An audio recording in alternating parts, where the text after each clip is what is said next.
आप देख रहे हैं SG न्यूज नेटवर्क। पंजाब हुकूमत की जानिब से इमरान खान पर कातिलाना हमला की फरानज़क रिपोर्ट में बताया गया है कि इमरान खान को 4 गोलियां नहीं लगीं। मीडिया के मुताबिक फरानज़क रिपोर्ट के बारे में तहलका खेज इंकशाफात हुए हैं।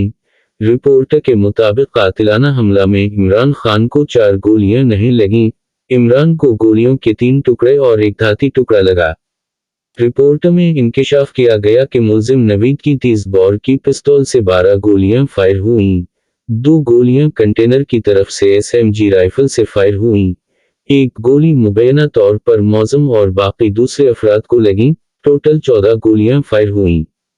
साबिक मेडिकल सुपरिटेंडेंट डॉक्टर गुलजार अहमद ने कहा कि रिपोर्ट में मुकम्मल गोली का जिक्र नहीं, 3 अतराफ से फायरिंग नहीं हुई। रिपोर्ट में बताया गया है कि कोई स्नाइपर नहीं था। पोस्टमार्टम रिपोर्ट के मुताबिक मुअज्जम को पीछे से कंटेनर की तरफ से गोली लगी। अब तक के लिए इतना ही। मजीद मालूमात के लिए SG न्यूज नेटवर्क को सब्सक्राइब कीजिए।